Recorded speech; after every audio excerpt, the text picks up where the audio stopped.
Welcome to Imagine Wealth Without Risk, the podcast that guides you to fulfilling your dreams through guaranteed, secure investing. Here's your host, Ted Thomas. Hi, everyone. Welcome to Imagine Wealth Without Risk. Now, this podcast is about making money with tax lien certificates and tax deeds, which are really tax defaulted property. Now, I also include an interview with a special guest on how to create new income on other unrelated business. Now, I do that in order to help you grow financially and help to give you new ideas. Now, if you're wondering why I would do that, it's because the business of tax lien certificates and tax deeds, after you've learned the process, is really a part-time job. Usually most people spend 5 to 10 hours a week, so this isn't going to be full-time. Once you learn how to do it, you'll spend a little time, and the auctions are always scheduled, so you can schedule your time pretty well around this. Now, if you're going to go into the fixer-upper business, that's a whole new ball game, and I don't recommend that. I do recommend you buy the tax defaulted properties. You just buy them low, and then if you can, sell them quickly to a fixer-upper person or someone like that. Now, am I negative on fixer-uppers? No. I'm just trying to caution you because fixer-uppers require so much cash. You're always putting up money, and there's a good chance you'll run out of money right in the middle of the project, and what's going to happen then? Then you're going to lose your money or something. I don't want that to happen. So I like people to start, buy a property, and then quickly resell it. Today, I'm going to do something a little different. In my past podcast, we talked about tax lien certificates. We talked about tax deeds, which are tax defaulted property.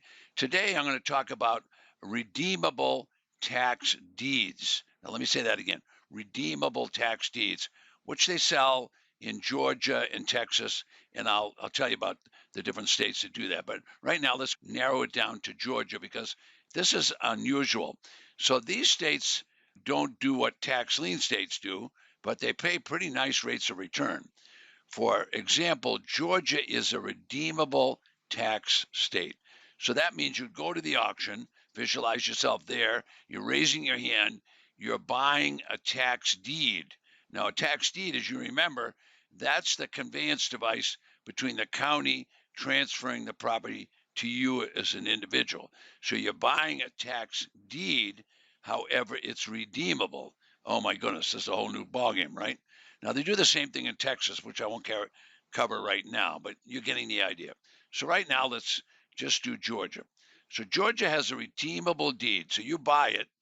Anytime in that 1 year period after you've purchased it, the property owner can come forward and redeem that tax deed that you bought. In other words, they can come and buy it back, just like what happened with a tax lien. However, the state is not too benevolent about this. The penalty when that property owner comes back and redeems the deed is 20%. So that means if you raised your hand, you bought a tax deed, and now the person or the property owner comes in to redeem, they have to give you back all your money and a 20% return. Now, that's not an interest rate of return. That's a penalty return. So let's talk about this penalty stuff for just a minute. The penalty is for 1 day or 365 days. So if you bought a tax lien certificate today and they come in and pay you tomorrow, they have to give you back all your money plus a penalty of 20%. Whereas regular tax lien states, they have amortized rates of 1.5% a month in Florida or 18% a year. So here's how this works. All of the counties in the state of Georgia, and there's about 159 of those counties, all of them are authorized to sell redeemable tax deeds. Now, every county won't have an auction every month, but the majority of the counties will have auctions, and they do that once a month, usually the first Tuesday of the month. And that's mandated by law. So you can plan on that. So with 159 counties, you're going to have more auctions than you ever dreamed about going to. Now, will they all have 400 properties? No. Some of them have 6, some of them have 16, some of them have 30. It's that kind of thing. But they'll have it every single month. So they're not going to wait to get their money. They're going to get these properties out there and auctioned as quickly as possible. Now, the county is required when they're going to seize or confiscate a property to give due notice to the delinquent property owner. So simultaneously, while they're giving due process, giving that notice, they'll also notify the bank or any other lien holder that's recorded at the county records. So that's called any other lien holder that's on title. You don't need all these fancy words right now, but just keep in mind when anybody has a lien on the property, it's more than likely recorded at the county records. So that would include a lien for a judgment, like in a lawsuit, or a mortgage, or a deed of trust, or a contract of sale.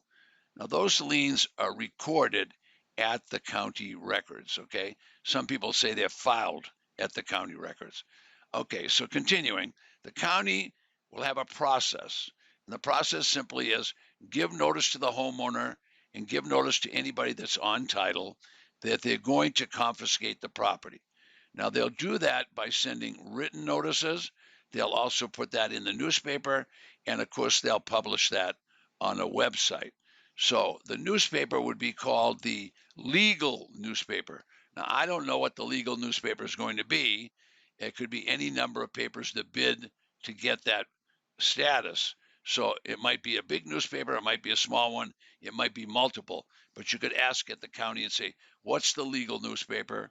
And you could ask at the county, will these be published on a county website? And of course, the answer to both of those is yes. So I've been guiding people through this process for a number of years. And when you first hear about it, you get a little bit baffled. It sounds like it's heavy duty and going to be hard. It's not. It's really a simple process. But what I'd suggest, if you did have to seize a property or foreclose on a property, I would simply hire an attorney to do that. Could cost anywhere from $1,000 to $1,500. Although I just had one of the students tell me it only cost him $250, but that'll be another podcast that we'll talk about. So simply stated, the county will give notice. The notice will be published in the newspaper, also published to the county. So now you know there's plenty of auctions. At the auction, they're going to sell a redeemable deed. So if this is the first time you heard that, don't be baffled by all this. They'll start talking about FIFAs, which are judgments. They'll talking about lien process and whatever. All this will get simplified as you read it a number of times. It's not a complicated process, but if you've never been through the legal end of things, it sounds a little bit that way because of the words they're using. Nothing to be afraid of. Nobody's done anything wrong. People have had crises and they couldn't pay their taxes. So the government says, wait a minute, we need some money. So if you don't pay your tax, we're going to take your property and sell it to somebody else. So as I say, it's a little bit different. So let me do a quick review. The county will sell a redeemable tax deed. Now you got that. They'll do that once a month in the state of Georgia. Okay, there'll be hundreds, literally thousands every year. Keep in mind, the county only wants money to pay the bills for the county, and that's what they're after. So today I'm discussing penalty states. So there are states we call tax lien states, then there's other states we call them tax deed states, and now I've got another name. There's a penalty state, all right? And I'll have another one as we go along. But right now, we just want to narrow it down. We know there's tax lien states, there's tax deed states, and now there's redeemable states. Now, in the redeemable state, you can buy the certificate and you might have to hold it. If you hold it 1 year in Georgia and the people decide they want the property, they have to come in and pay you whatever you paid plus 20%. That's a penalty return. Now, if they haven't paid you by the 366th day, in other words, 1 day into the new year, it's no longer redeemable at 20%. It's redeemable at 30%. And if they go after the second year goes into the third year, then it's redeemable of 40% and then 50%. I'm sure you're getting the idea. Okay, now the county only wants their money. If they don't get paid, they're going to issue a redeemable deed. If you don't get money, you're probably going to have to get an attorney and do something about foreclosing on that property. Now, I'm not going to tell you to do that on your own. I'm going to tell you, take your time, let an attorney help you. It's not difficult. The property owner may not be anywhere within 1,000 miles. Okay, the deed is basically sold at auction. You buy it, and you can keep in mind that the owner could come forward at any time and pay you. When they do pay you, your minimum rate of return, let me say this to you a couple of times. Your minimum rate of return is 20%. Now, I don't know any place you're going to get 20%, but here's one right here in Georgia. Later, when I talk about Texas, it's 25%. Now, keep this in mind. If you bought the deed and they come in 10 days later, you're still going to get your 20%. If they come in 150 days later, 20%. You're always going to get that rate of return. So these are powerful ways to make money. Now, I know it's a little confusing, but just relax. It's new. The business is new to you, not difficult to do. When you invest your money, you're going to invest it directly with the state. In other words, your money is protected by the state and by the property tax code. That redemption is something that the county and the state is doing to keep people from losing their asset. They don't want people to lose their property. So when the people come in to pay, you're going to make a nice return. 20% return, you'd like to do that all day long. If you don't get paid, you're going to get the property, and then you can go on and resell it, and you'll be able to resell it without a mortgage in many cases. Okay, so I spent a little time on Georgia. If I talked about the Carolinas or I talked about Texas or Rhode Island, each one of those states will be a little bit different. There's 5 penalty states.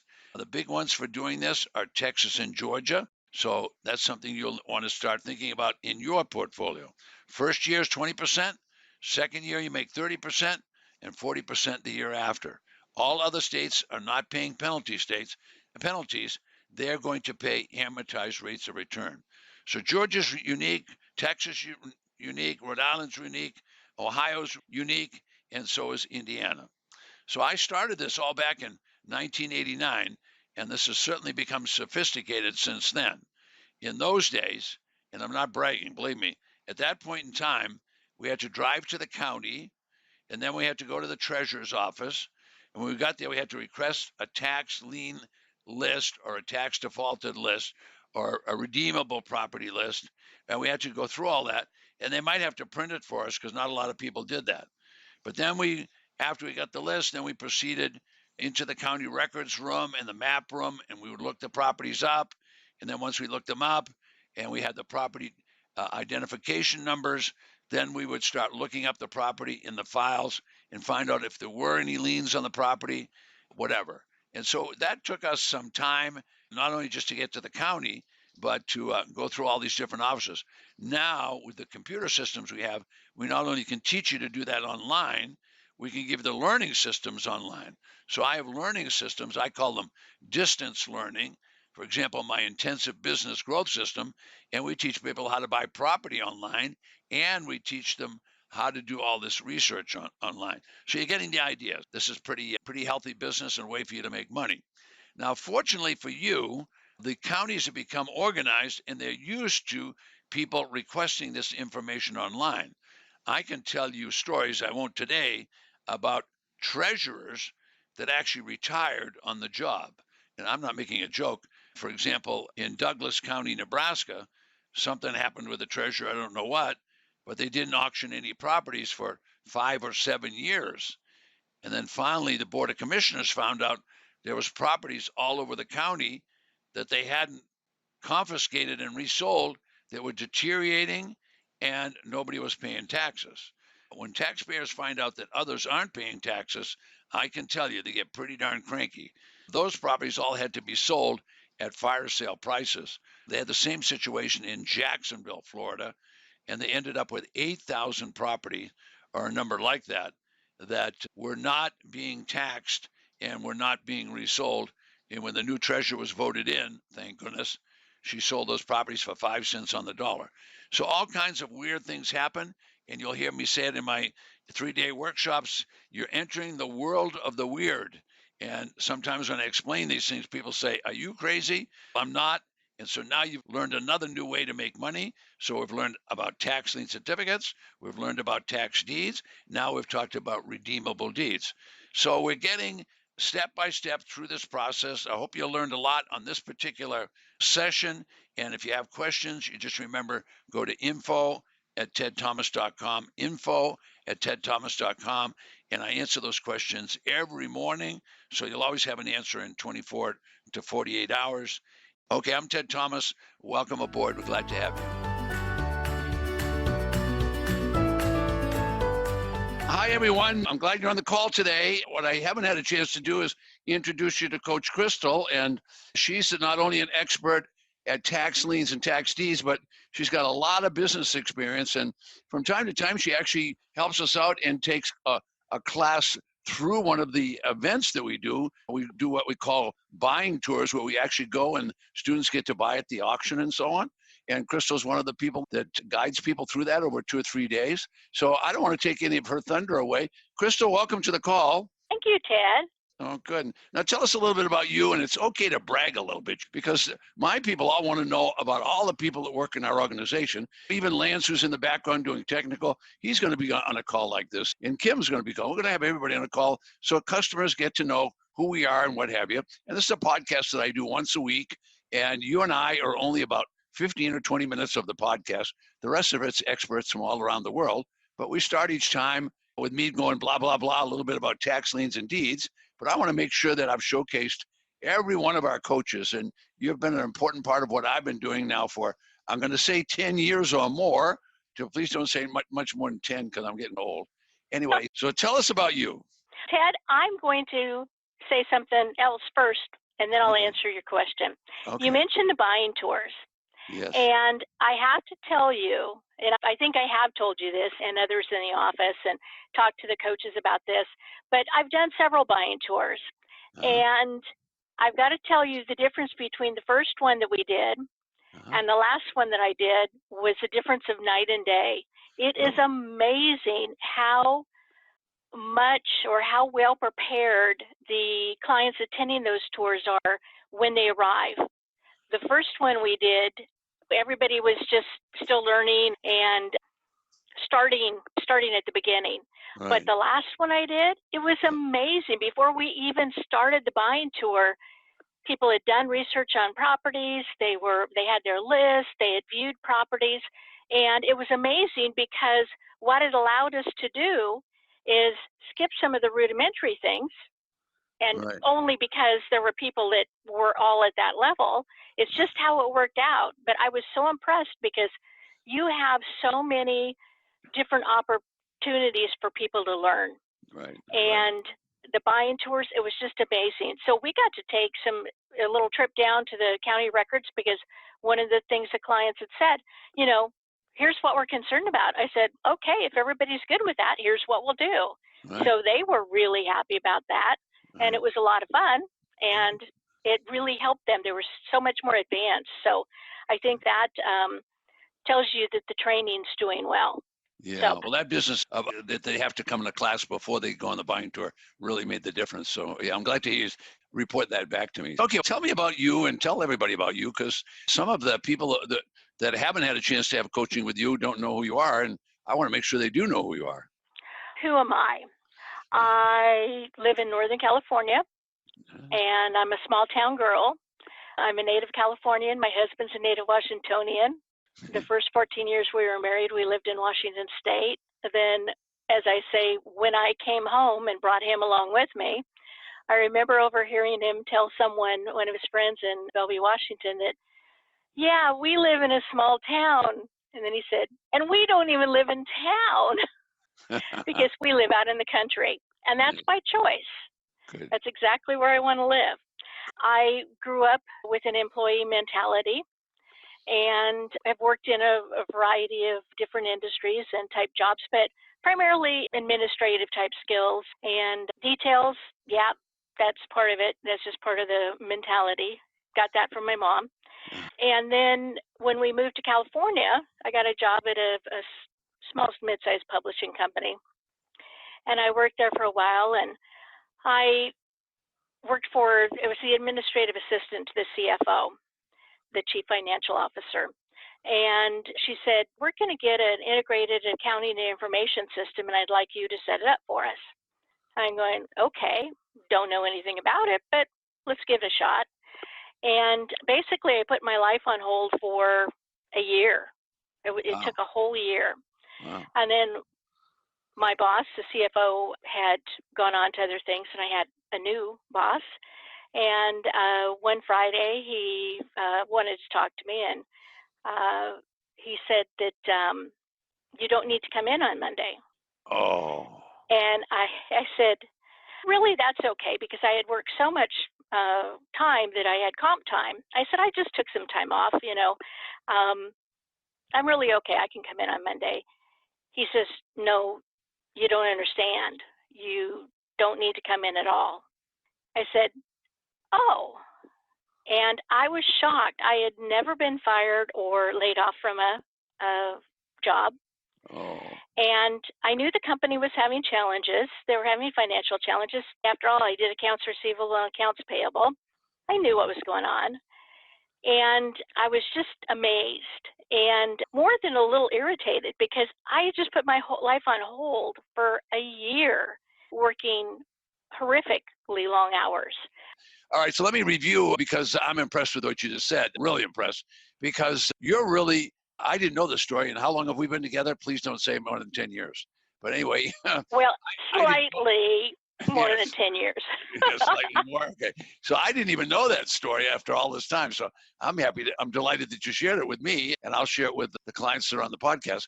However, there's a lot of things that took place that I want to review and make sure that to hit home with these people, because I was going to talk a lot about coaching, and I still am before we get done here. But so you went through some adversity, and so you're familiar, you haven't ever told me this before, but you're really familiar with, you went through what my clients go through. My clients go through this euphoria of, oh, Ted's told me how to make profits. I can buy for 10 cents on the dollar, or I can make 24% of my money and all that. They go through this euphoric time, and then you have the job of bringing them into reality and saying, yeah, you do, but you have to do a little bit of work. And guess what? It doesn't work perfectly every time. It's not that the system is bad. It's just that you don't know how to use it. You're a perfect coach in that regard, and I never realized all this. So that's pretty darn amazing. So let me take you off subject for a minute if I can. And I really do thank you for sharing that. Tell me a little bit about how you encourage. I didn't even think of this line of questioning until I sat here and listened to you. But how do you take these, like I bring the students in and we give them lots of home study materials, and we give them calls they can listen to and videos to watch and all that. But when the rubber really hits the road, or when they really accelerate in their learning, is when they finally get on that phone call with you. So how do you encourage these people and keep them moving forward? We've never talked about that, and I'm anxious to hear it. When I have my first call with a coaching client, I need to learn more about them, because everything as a coach that I do is based upon what they've done, where they're at, and the information they need. Now, sometimes I made the comment, and if somebody takes it the wrong way, they'll think that there's not a method to the madness. But when I pick up the phone to go on a coaching call with someone, I don't have a set lesson plan. Oh. I don't know what we're going to talk about. I know we're going to talk about something that the client needs, because it's all about them. It's not about me. It's about them. Right. If it wasn't, I want to be a coach. Right. Depending on what they've done and where they're at in the process, then that depends on what we talk about. Usually I'll say, hey, what's been happening since the last time we talked? And we'll do a recap of the steps that they've taken. And if sometimes something surprises me, what I've learned after several years is that I can judge things by if it surprises me. If I'm surprised to hear something, I can't say that it's not accurate, but I do know I want the client to go back and verify that information. Oh. And almost always they'll say, oh, yeah, they didn't understand what I asked, or I didn't understand what they said. This is what they said when I clarified it. That's the radar of just working with people over time and knowing how this works and my own experiences, and so that helps. We're always looking at what they need. Now, reason why there's no lesson plan is because people start at different places in this process. Right. And especially with IBGS and the other programs that you've got available now, that coaching, yes, I do education on the things that they need to learn about when they're at that point. But to me, it's about implementation, because you've got the wonderful educational programs that are available, the videos and the resources. They're available 24 hours a day, 7 days a week, 365 days a year. They can go back and watch them once, they can watch them twice, they can watch them when they get to something that involves sales, they can watch that again. So it's about implementation, and the support resources are there already. So implementation, so that's why it depends on where they're at. Now, somebody that's a coach now is Bill Beddoes. And as before Bill joined the coaching program, as a client, he had purchased a number of properties in Michigan, right? He had bought it. He had no problem buying, but he did have challenges selling. Now, I mentioned his name and the situation. Normally, I don't do that, but he and I talked publicly and in your events about this, and it wouldn't have not done me any good or him any good to call and say, okay, here's the lesson plan today. Here's what a tax deed is. Here's what a tax lien certificate is. He'd already bought tax deed properties. He already had ownership. What he needed to sell. Right. So that's where we started. So starting where they're at and moving forward, and then questions, understanding what their why is. Why are they doing this, and why now is so important. People want freedom. Financial freedom and financial freedom might be a little bit different. I learned with my experience of consulting, I had accomplished something that was exactly what I didn't want. I was gone all the time. Right. So I decided at that point that I needed to make some changes. And I saw a TV commercial late at night. I got the information. I started getting some education in real estate. I had none. I knew nothing about real estate other than my husband and I had bought our condo up in Bellevue. Very traditional methods. Got an agent. She showed me properties, found what I liked. I told my husband. He said, if that works for you, it worked good for him because it was right across the street from the high school too. He said, and we got a very traditional loan. We moved in. When we moved to California, we sold it very traditional, bought the house the same way down here. That was all I knew about real estate. I wasn't even too sure what a deed is. I thought I might know, but I wasn't positive.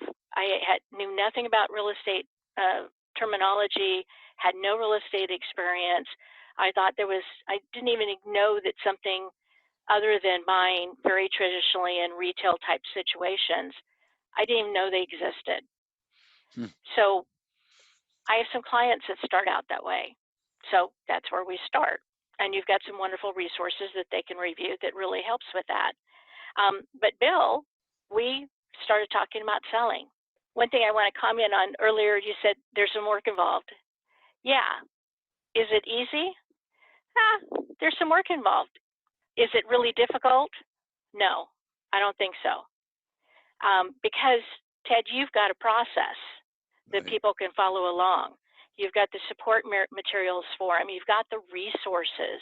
When you're trying to gather the information that you need to make a good, sound investment decision, you need good information.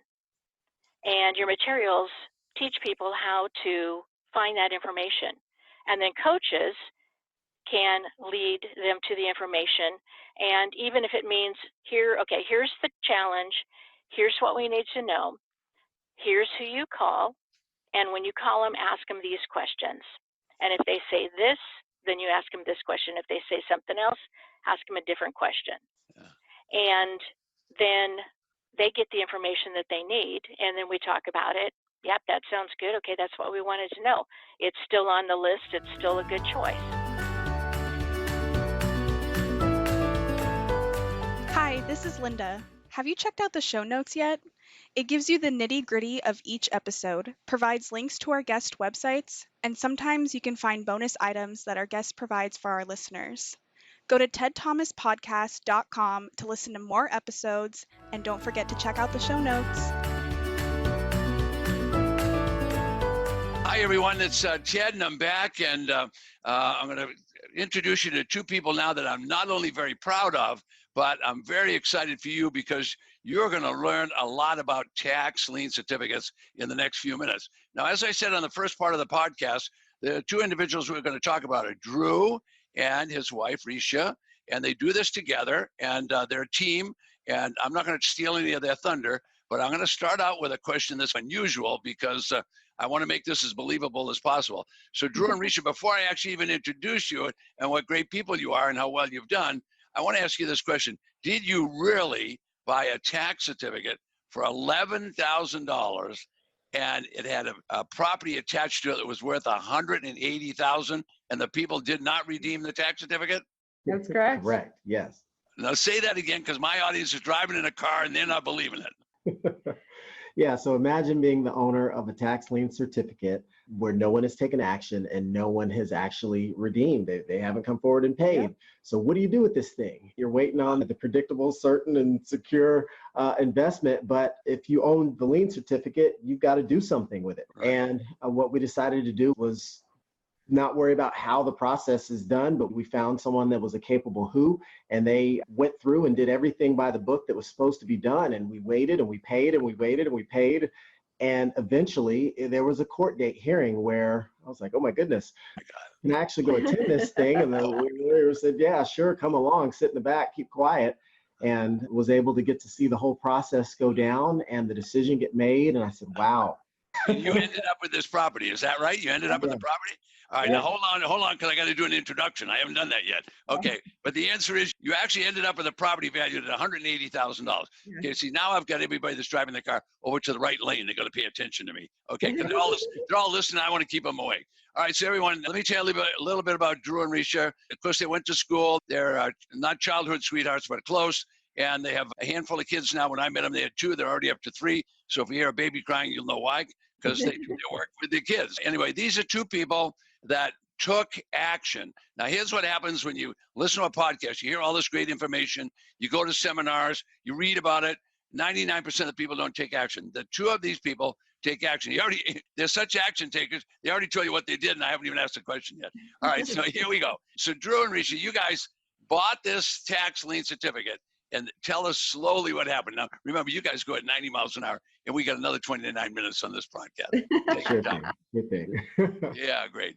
So tell me what you did. What happened? Okay, as you alluded to, we didn't come to this with any particular background. We were just eager to learn more about this world of investing. And once we got our hands on our first tax lien certificate, we knew that one of 2 things is going to happen. You're either going to get that interest rate, the return on your money, or if nothing happens, there's a provision in every county to actually do something with that property, as in change the ownership. So while it wasn't common where we were, we just said, let's find out who knows how to do this. And we found a skilled attorney that was able to go through the process, knew exactly what to do. And they filed the right forms with the courthouse, and there all the notices went out and all those steps that you hear about. And we just waited and waited. And eventually there was a time at which it was time for a hearing. And they went through it. And so it was actual foreclosure. You actually foreclosed on the property. Foreclosed on the property. Okay, so I tell people, I minimalize it by saying you either get paid or you get the property. So you are actually awarded the property by a court. That's correct. So the court actually said, look, you bought the certificate, you didn't get paid, and so now you get the certificate. That's right. That's an oh my God experience, isn't it? It absolutely is. All right. So now tell me about this. So this assessed value was $180,000. That's correct. $180,000, and you paid $11,000. So do you move into the house, or do you sell it, or what do you do with it? We thought about moving in. Yeah, it was really nice. Was it nice? Had we not been growing our family, we might have. Was it nice? Was it a nice house? Yeah, mint condition.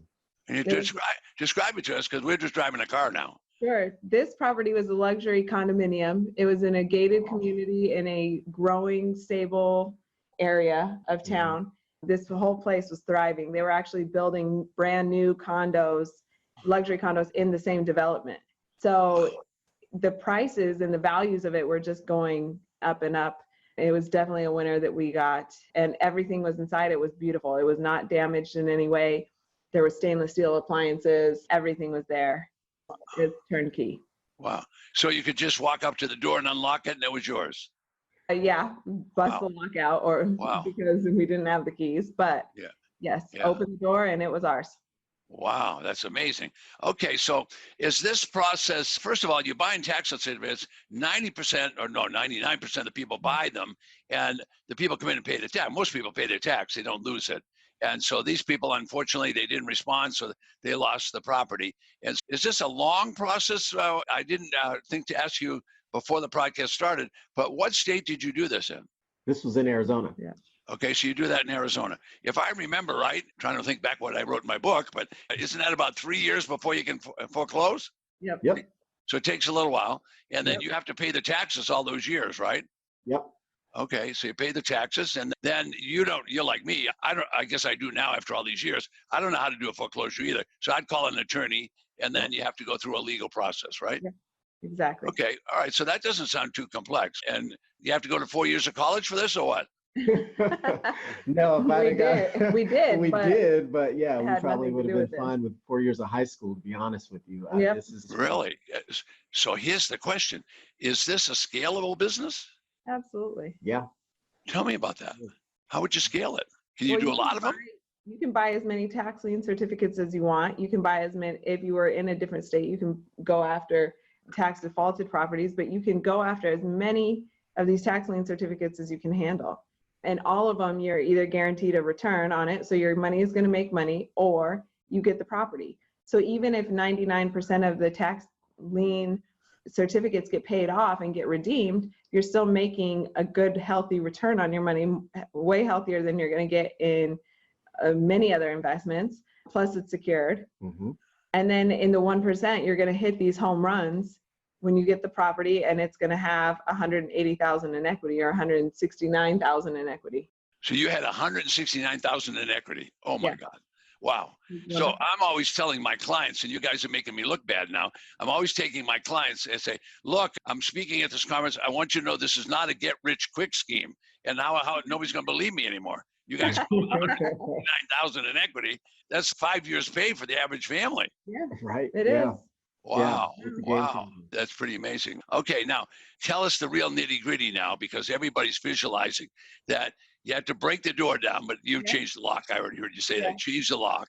Now you get in there. What did it really look like? It really looked like exactly what we described. It was beautiful. Yeah. Yeah. Really? It was so beautiful that we were like, is this really happening? Is this real? Yeah. This is ours? Yeah. This is ours. Oh my goodness, it's Like ours. abandoned Wow. building. Oh my goodness. How old do you have to be to do this? Can old fuddy duddies like Ted Thomas do it? I'd say from 18 to 81, and you're not even that old. Oh, I'm getting close though. I'm getting close. Okay, all right. I'm not even that old. 18 to 81. I got to remember that. Okay.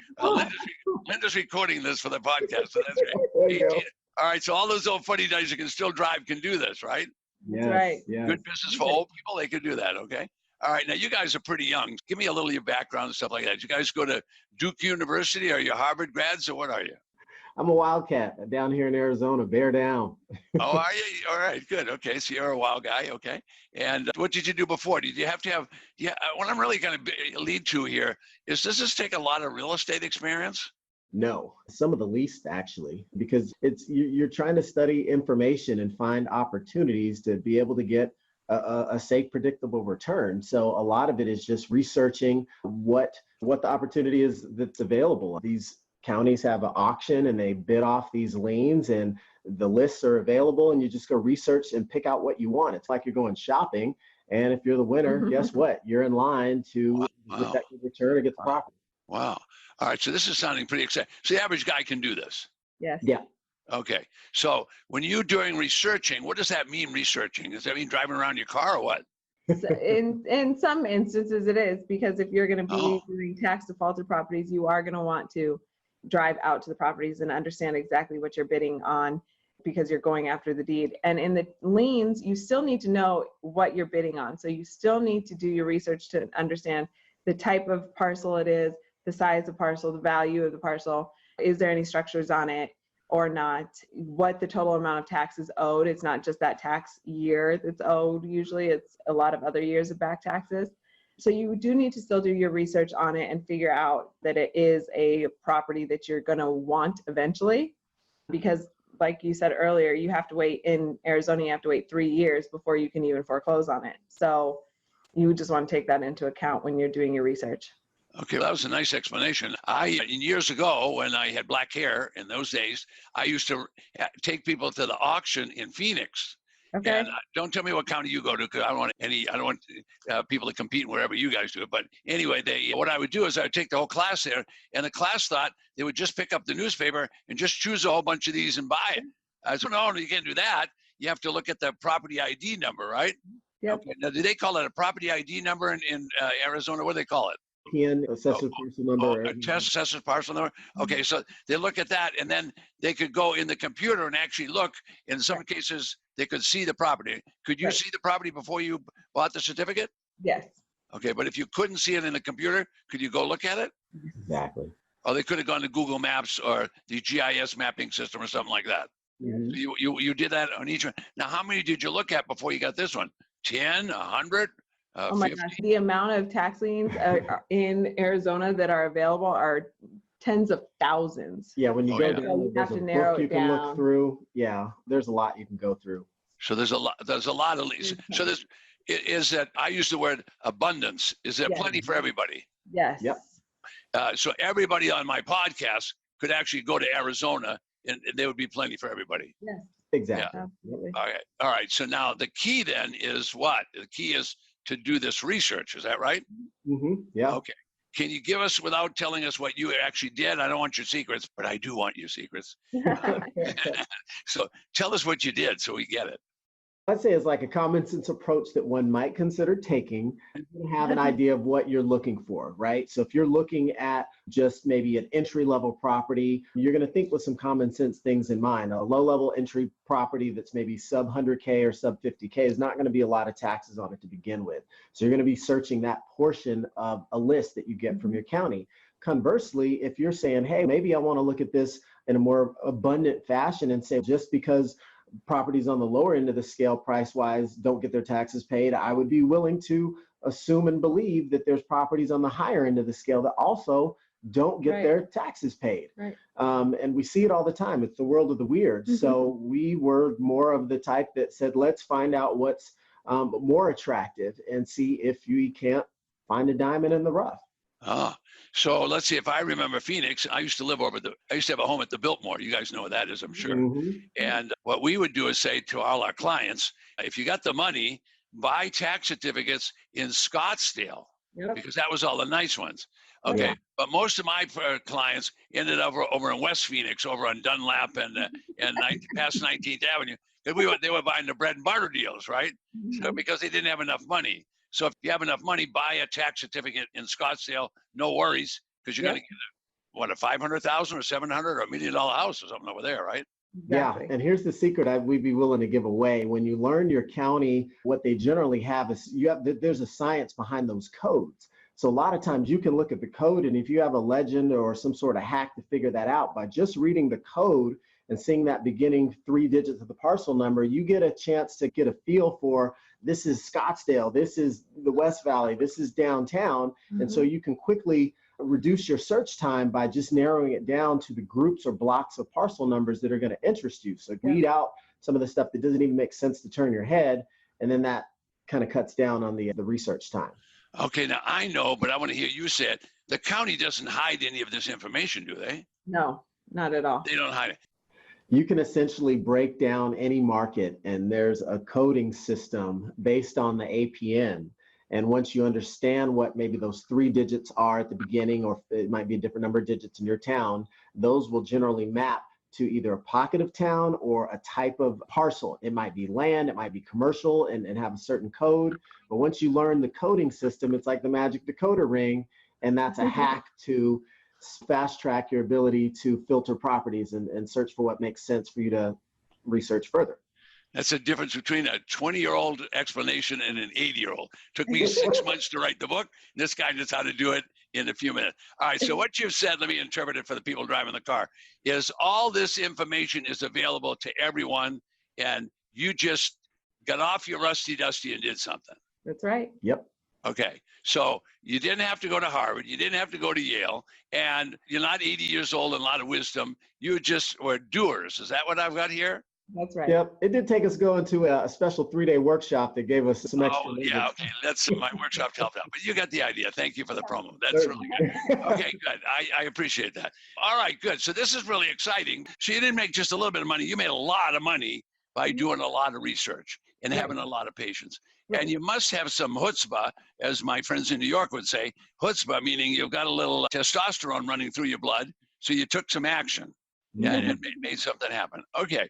All right. Now you're saying this is expandable? Sure. Yes, certainly. I can scale this business. Yeah. Can I do 2 or 3 a year? Sure. Easily. You can do 200 or 300 a year. It depends on the resources you have and Really? what you want to do. Wow. Wow. Okay. So was this a one horse pony or have you ever done another one? No, we've done a number of them since Yeah. we've done Oh, a number.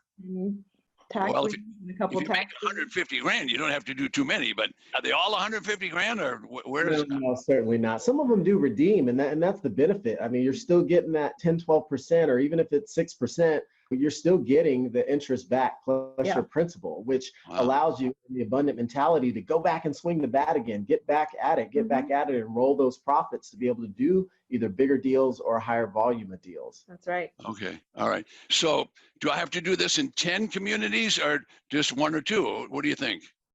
Whatever you want to do. This is your business. It's up to you because Drew knows a lot about Arizona. We're from Arizona. I've been here a long time now, so it's like home to me too. But Right. also looking at, okay, where are our roots? We have roots in North Carolina. We have roots in Colorado. We have roots other places. So can we expand to those markets and look at which counties are favorable and which ones are not?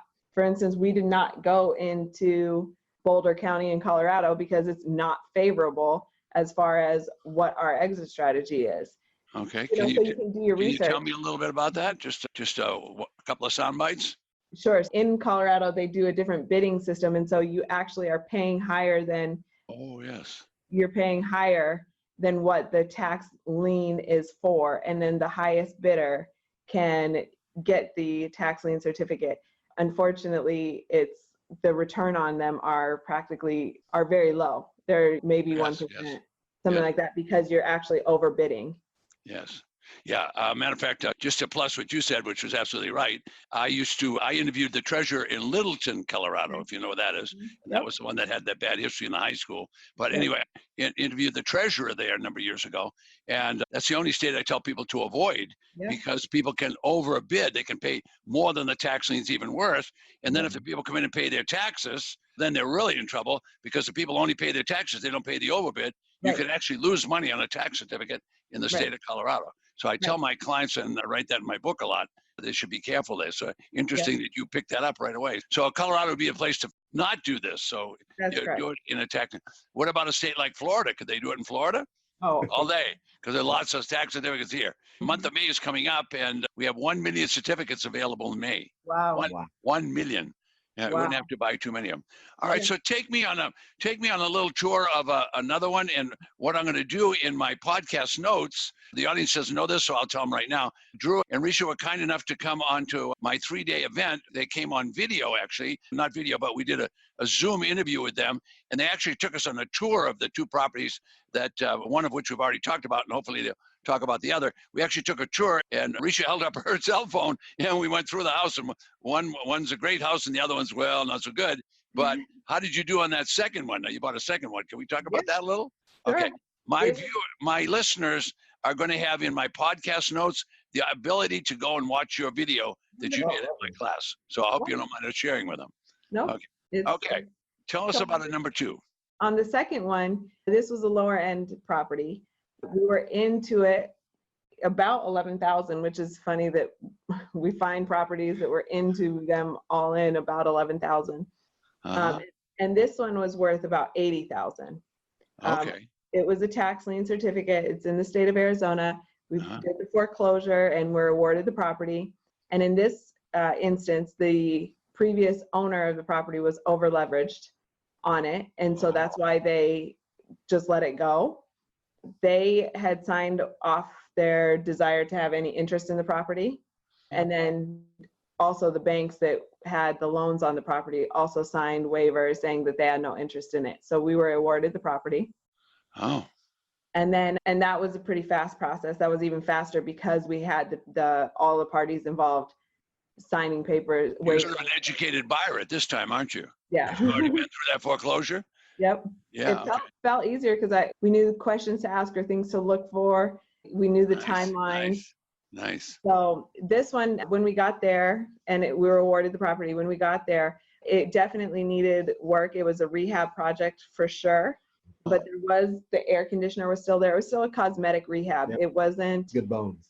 Yeah, it was good bones. There was not any super big expense needed. Of course, So a lot of painting and cleaning and that. Did you guys do that? No, we ended up selling it. We ended up selling it to a rehabber in the area. And it was how many days? 9 days? Yeah, it was 9 days from the time we. Wow. So you really subscribe to my fast bucks, not the last bucks, right? That's right. You get in and get out, huh? Okay, good. And did you make a nice profit or anything? How did you do on that? We did. We were about 25 grand, 20 grand. Yep. We sold it for 35 and we were in it for 11, so 24,000. Wow, my goodness, but 200% profits, okay, and it wasn't too long. Okay. Now those fixer-upper properties sell pretty quickly down there. Is that right? Oh yeah. Yeah. So people shouldn't be afraid of that. They could just sell them to do you call those people wholesalers or fixer-upper guys? What do you call them? You can sell it to either wholesalers or just flippers. Just flippers. They'll buy those quickly. So you can stay in the business that you know the best and keep your hands clean and get your money back. That's the nice part. That's right. Yeah. All right. So that's probably one of the reasons you can scale a business. Yeah. If you have money, you can scale it. When you're doing fixer-uppers, you're bogged down, fixing it up, waiting for your money, waiting for brokers, waiting for all that. Okay, so what advice would you give newcomers? Obviously, I'm a teacher, author, and educator, so I always want people to come to my class, but I'm a practitioner like you are. I do deals. I'm not sure I ever made $169,000 on a deal, I'll tell you that. So you guys are really, I'm going to start emulating you if that's okay. Yeah. Sounds great. Yeah. What other business could you get in that you could make $100,000 on? Do you know one? First year? Oof, it's a tall order. I'm sure it's possible, but I can only just really speak to what I've done. Yeah, this is a busy to do. My friend DJ, I think you met him before, but DJ lives in Canada. He said, Ted, most people just want to do one deal a year. I said, well, in my business, you got to do 4 or 5, but not with Drew and Recia. You just do one. Pick one out and pick a nice property in the first place, right? Give our people that are driving their cars right now and they're thinking, I don't know if I want to do this. Tell them who you were and how you got here and what they should do. All right. I guess I would probably start with saying that when we first got exposed to the idea that we could even do something like this, it was a little bit overwhelming because we were excited, but we were also scared and thinking with a little bit of that scarcity mentality. And I want to do this thing, but what happens if it fails? What if it's just some thing that's not going to really deliver the way it's touted, even though it's predictable, certain, and secure, and you feel like you're stuck? It's one of those things where you have to really believe that it can be possible, especially when you're seeing examples of other people doing it. And it's taking that action, saying, I'm going to at least take the action to try. And the biggest tip I would say for people that happened for us is we were able to expand our thinking and really apply that abundance and say, this is something that goes on in every country in America. So you don't have to limit yourself to the county that you're in if what you're trying to do doesn't map to that county. But it'd be easy to say you can't get properties in Arizona because their counties are all about liens. I have to go to a deed state. That's actually not the case. Right. And you'll find that if you just take the action to at least initiate the learning, you'll get exposed to that and say, oh my gosh, I can go to this county. It might be a few away, but I could go and bid online and pay with a credit card and be a landowner in the snap of a finger. That's right. Did you ever try to tell any of your relatives about this? Oh, that didn't work, did it? It only started to work once they saw the property. Oh, once they they came and saw the property. Yeah, and at least pictures. Oh, the pictures. Okay, they saw the picture. Then they believed you. Yeah. Oh my God. I think it still is hard to fathom that you can do this over and over again. Drew and I can do this one time a year at 100 grand on one property, but that's not what we want to do. We want to do it again and again. It doesn't need to stop after you find that one that year. Let's keep going and find the other one. That's why we've had success in multiple different properties and multiple different tax liens and tax deeds. This is why you just keep going. Yeah, I tell people there's so much they can't handle it. We can all compete. We could compete at the same auction together. It wouldn't even matter. It's just enough for everything. I'm going to run out of time in about another minute. Recia, give us some final words and take a woman's perspective on this, if you would, because we don't want to leave you out of the conversation, but Drew and I captured most of it, and we didn't give you a chance. So I want you to tell me from a women's perspective, whatever you want to tell me about how people could do this. I know you're very much involved in this. Sure. I would say the first thing is that whether you're female or male, your past doesn't define your future. And so you need to let go of what you've done in the past, whether you've done real estate or not, whether you've tried this before or not, whether you've tried another business opportunity or not. It doesn't matter what you've done in the past. Just move forward. This gives me the flexibility to be home with our children. And like Ted said at the beginning of this podcast, we just had our third child. I'm grateful for this opportunity because I'm able to stay home. I'm able to do the research from our home computer. You really don't have to go anywhere. You can have other people go if you need to drive properties, but this gives you the ability to live the way you want to live, and you get to design your life. Wow, that was quite a statement. Thank you. We're going to conclude now, but before we do, my guess is I'm looking at the two of you on video, and you make a nice picture. Let me tell you, you both look great. But I'll bet you've got a baby in your lap. He is actually sitting in this chair on the ground. Really? Sitting in the chair right next to you. I was just suspecting you were probably holding that baby in your lap. How old is the baby now? He's 6 weeks. 6 weeks. Congratulations to both of you. You're both terrific. I can't thank you enough. I'll send you the video of this clip because you're going to love it, both of you. Wonderful. Okay? All right. Good to see you, and I look forward to seeing you soon. Bye. Bye. See you later. Nice job. Nice job. Really good.